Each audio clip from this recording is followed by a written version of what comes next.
Ever since we exchanged vows, my husband, a classic mama's boy, hadn't contributed to household chores. His dependence became clear when I informed him of an upcoming business trip. Panicked, he exclaimed, "Who will take care of me while you're gone?" Following a heated argument, I proceeded with my week-long journey. Upon my return, I found a note next to the filled-out divorce papers which read, "Since you abandoned the housework, I'm returning to my parents. Consider the divorce papers and think it over." This made my blood boil. His audacity to threaten divorce was infuriating. However, as I calmed down, I began to see this as possibly the right direction. Maybe a divorce wasn't such a bad idea after all. Resolved, I submitted the papers the next day. The following morning, my astonished husband stormed in demanding, "Where are the divorce papers?" When I told him they were filed, he broke down, utterly baffled and crying uncontrollably. My name is Grace. I'm 32 years old and have been married for just over a year. After college, I diligently climbed the ranks at a prominent company. Approaching 32 without a romantic partner, pressured by my parents to settle down, I reluctantly joined a dating agency. That's where I met Edward, a soft-spoken man a few years younger than me who worked at a mixed firm. We connected over several dates, and he was nothing but respectful and understanding during our courtship, which made me think he was the one. When he proposed, I was overjoyed thinking we'd spend our lives together, but our marriage revealed challenges I hadn't anticipated. When I joyfully accepted Edward's proposal, we became officially engaged. Visiting my parents, they impressed upon us that marriage is a lifelong commitment. "Grace, always be there for Edward," they advised, and I agreed, while Edward listened attentively. Our next stop was at Edward's parents' house. His father, Arthur, welcomed me with open arms, saying, "I've heard so much about you from my boy. It's great to finally meet you." His mother, Michelle, however, was more reserved. With a scrutinizing look, she asked Edward, "Is this the one?" To which Edward confidently replied, "Yep, Mommy, I want to marry her." I was slightly taken aback by his use of Mommy, as well as by Michelle's forthrightness. Arthur quickly intervened, "Enough, Michelle." He apologized for her bluntness and reassured me, "We're very happy about your marriage, but just so you know, Edward has had it pretty easy here. He might be a bit of a challenge." I responded with assurance, "I adore Edward's gentle side, and I know we'll support each other."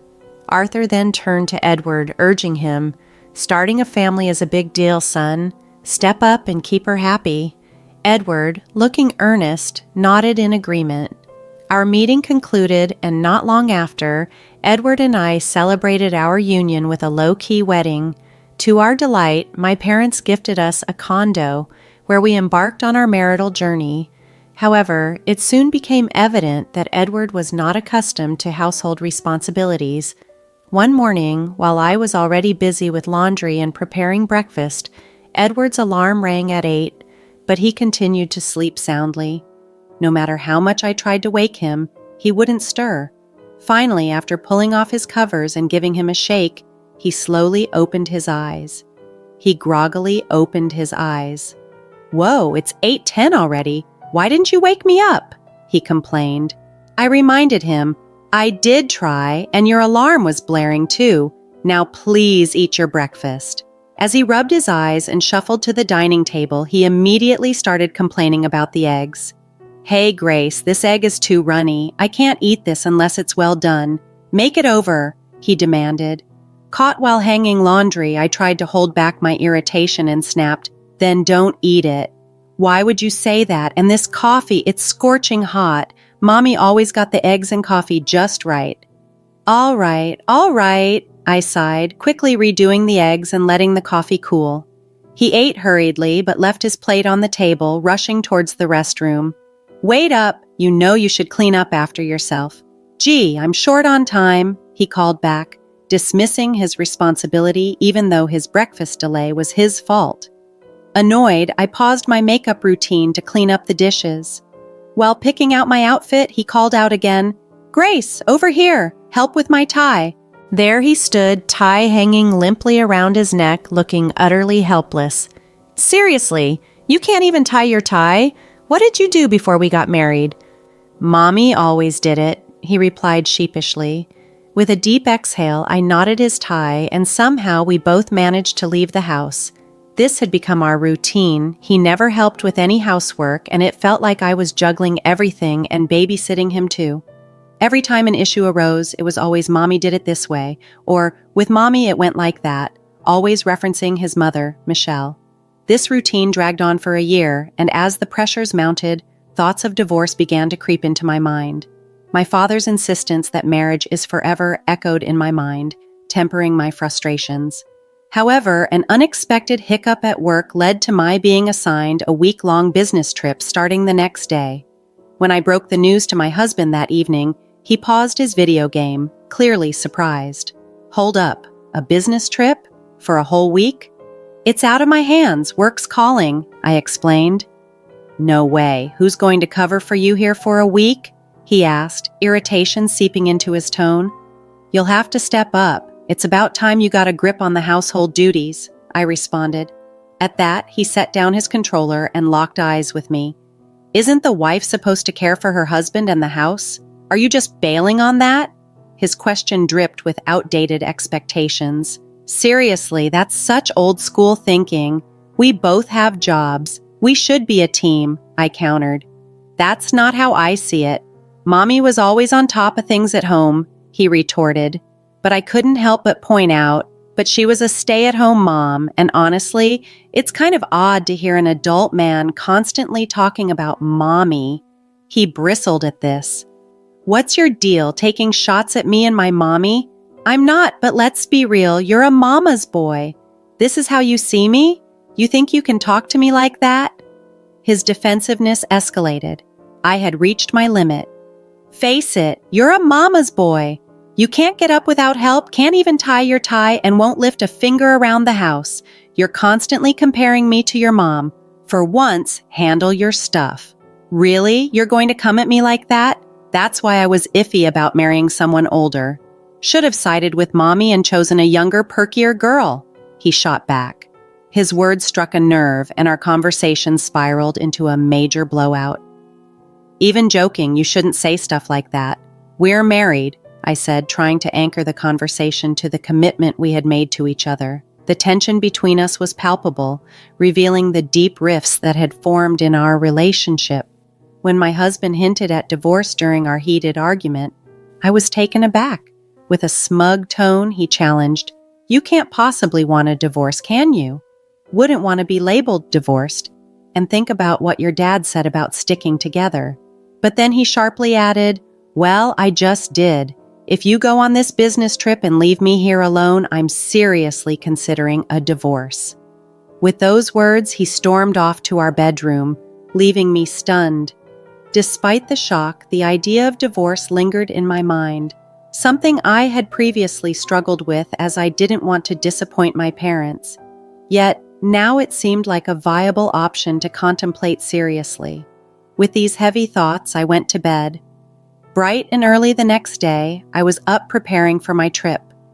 The fallout from our argument was still fresh and weighing on me, but I had work commitments to attend to. I nudged Edward, who was still nestled under the covers. I'm heading out, you better wake up or you'll be late for work. His response was a sleepy, unintelligible mumble. Rolling my eyes, I left. A few hours later, a text from him popped up on my phone. You barely tried to wake me, now I'm running late. Did you really go on that trip? I quickly texted back. I did wake you up, and yes, I'm on my trip. I'll be back in a week. He read my message but didn't reply. Mid-trip, I decided to call my parents to update them about Edward's behavior and share my growing inclination towards divorce. I braced myself for a lecture, unsure of how they would react to the possibility of our marriage ending. The call was going to be a difficult one, but it was necessary to seek their advice and perhaps their understanding of my situation. The response from my parents took me by surprise.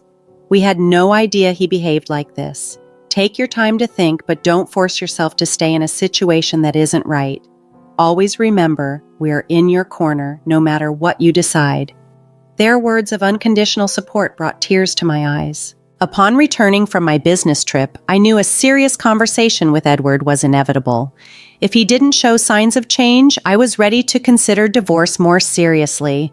My mind was abuzz with thoughts as I walked into our house late in the evening, only to find Edward wasn't home yet.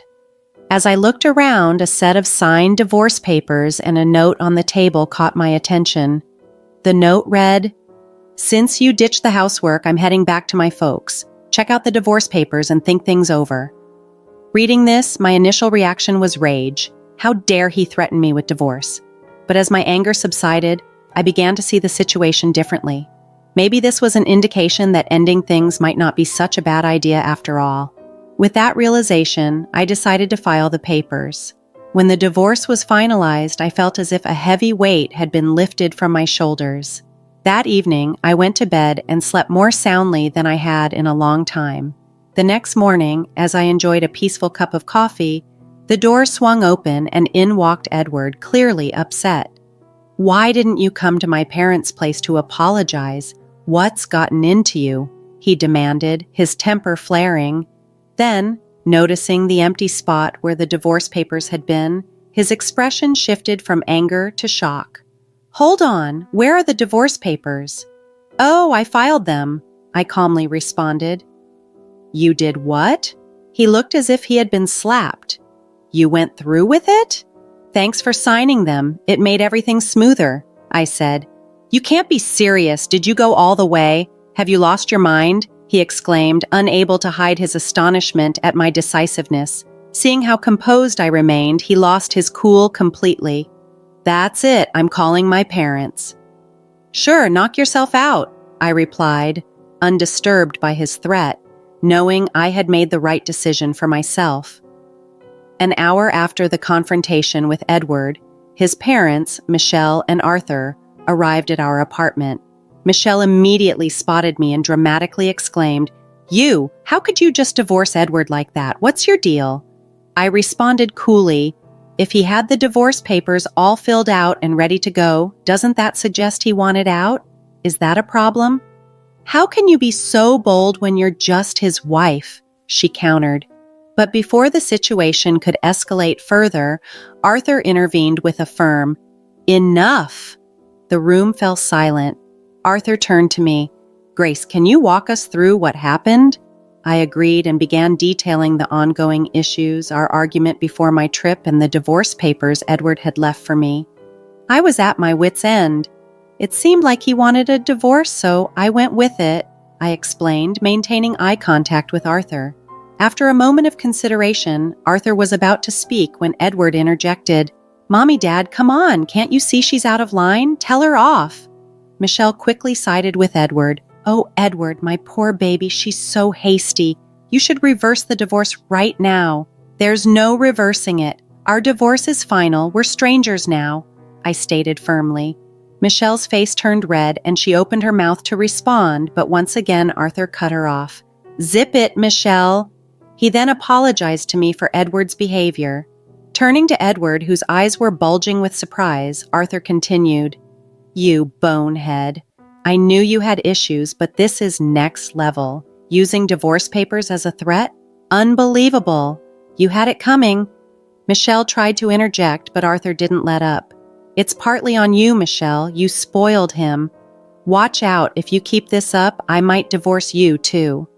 The tension in the room was palpable as Arthur confronted the reality of the situation, leaving Edward and Michelle at a loss for words. After the intense discussion, Michelle was visibly shaken, her thoughts lingering on the unexpected threat of divorce from Arthur.